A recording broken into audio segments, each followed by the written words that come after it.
जहां हर सप्ताह हम लाते हैं आपके लिए ताज़ा और अहम खबरें। मैं सैयम और इस बुलेटिन में आपको मिलेगी राष्ट्रीय, अंतर्राष्ट्रीय, खेल, एंटरटेनमेंट और IITM से जुड़ी खास खबरें। चलिए शुरू करते हैं आज की सुर्खियों।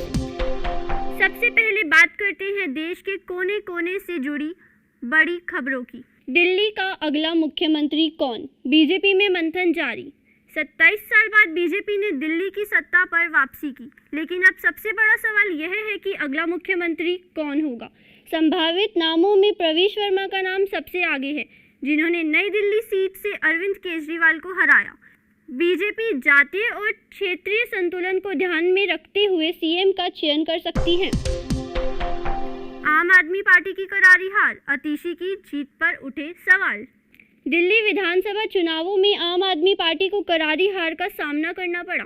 अरविंद केजरीवाल और मनीष सिसोदिया अपनी सीटें बचाने में असफल रहे, जबकि आतिशी ने कालकाजी से जीत हासिल की। उनके जश्न मनाने पर आम आदमी पार्टी की राज्यसभा सांसद स्वाति मालीवाल ने सवाल उठाया, जब पूरी पार्टी हार गई तो आतिशी किस बात की खुशी मना रही हैं? क्या बदलेगा मुस्तफाबाद का नाम? बीजेपी विधायक का सुझाव। दिल्ली की मुस्तफाबाद सीट से बीजेपी के मोहन सिंह बिष्ट ने जीत दर्ज की। उन्होंने सुझाव दिया कि मुस्तफाबाद का नाम बदलकर शिव विहार या शिवपुरी रखा जाए। अब देखना होगा कि सरकार इस पर क्या फैसला लेती है। सुप्रीम कोर्ट ने साइकिल ट्रैक याचिका खारिज की। सुप्रीम कोर्ट ने द्विंदर सिंह नागी द्वारा दायर साइकिल ट्रैक निर्माण याचिका को खारिज कर दिया। अदालत ने कहा, जब राज्यों के पास किफ़ायती आवास और स्वच्छ पानी के लिए पर्याप्त धन नहीं है तो साइकिल ट्रैक का सपना देखना अव्यावहारिक है। अब रुख करते हैं अंतर्राष्ट्रीय जगत की ओर, जहां से आई है ये बड़ी खबरें। फ्रांस दौरे पर पीएम मोदी AI एक्शन समिति की सह अध्यक्षता की। हाल ही में प्रधानमंत्री नरेंद्र मोदी फ्रांस के दौरे पर थे। इस दौरे को भारत और फ्रांस के बीच एक बायलैटरल रिलेशन को नई ऊंचाइयों तक ले जाने में एक बड़ा कदम माना जा रहा है। प्रधानमंत्री मोदी 11 फरवरी को फ्रांस पहुंचे, जहां उनका भव्य स्वागत किया गया। इस यात्रा के दौरान उन्होंने फ्रांस के राष्ट्रपति इमैनुअल मैक्रोन से मुलाकात की। दोनों नेताओं के बीच रक्षा, व्यापार, अंतरिक्ष अनुसंधान, जलवायु परिवर्तन और वैश्विक सुरक्षा जैसे महत्वपूर्ण मुद्दों पर चर्चा हुई। अलास्का में विमान हादसा, 10 की मौत। अमेरिका के अलास्का में एक चार्टर्ड प्लेन दुर्घटनाग्रस्त हो गया। नॉम एयरपोर्ट में 54 किलोमीटर दूर विमान का मलबा मिला, जिसमें सवार सभी 10 लोगों की मौत हो गई।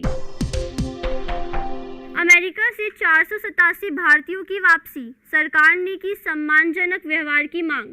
अमेरिकी सरकार ने 487 अवैध अप्रवासी भारतीयों को वापस भेजने का फैसला किया है।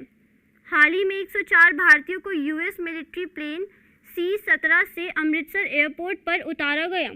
भारत सरकार ने अमेरिकी अधिकारियों से सम्मानजनक व्यवहार की मांग की है। प्रधानमंत्री नरेंद्र मोदी 2 दिवसीय यात्रा पर वॉशिंगटन पहुंचे। प्रधानमंत्री नरेंद्र मोदी राष्ट्रपति डोनाल्ड ट्रंप के साथ महत्वपूर्ण वार्ता करने के लिए 2 दिवसीय यात्रा पर वॉशिंगटन पहुंचे।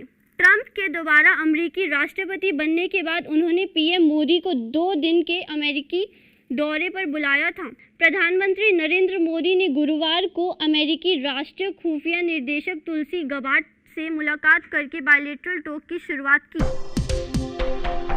खेल प्रेमियों के लिए अब पेश है इस हफ्ते के खेल जगत की बड़ी खबरें। टीम इंडिया ने इंग्लैंड को 3-0 से किया क्लीन स्वीप। भारत ने इंग्लैंड को 3 मैचों की ODI सीरीज के तीसरे मैच में 142 रनों से हराकर इंग्लैंड टीम को 3-0 से क्लीन स्वीप किया। अब IITM शैक्षणिक समाचार। IITM में टेक्नो सेपियन टेक फेस्ट का सफल आयोजन किया गया। IITM कॉलेज के IT डिपार्टमेंट द्वारा 7 और 8 फरवरी को आयोजित टेक्नो सेपियंस में दिल्ली NCR के कई छात्रों ने भाग लिया। इवेंट में विभिन्न टेक्नोलॉजी वर्कशॉप्स और प्रतियोगिताएं आयोजित की गईं। NDTV के वरिष्ठ पत्रकार नीलेश कुमार ने मीडिया में कंटेंट लेखन और अनुवाद विषय पर अपने अनुभव साझा किए।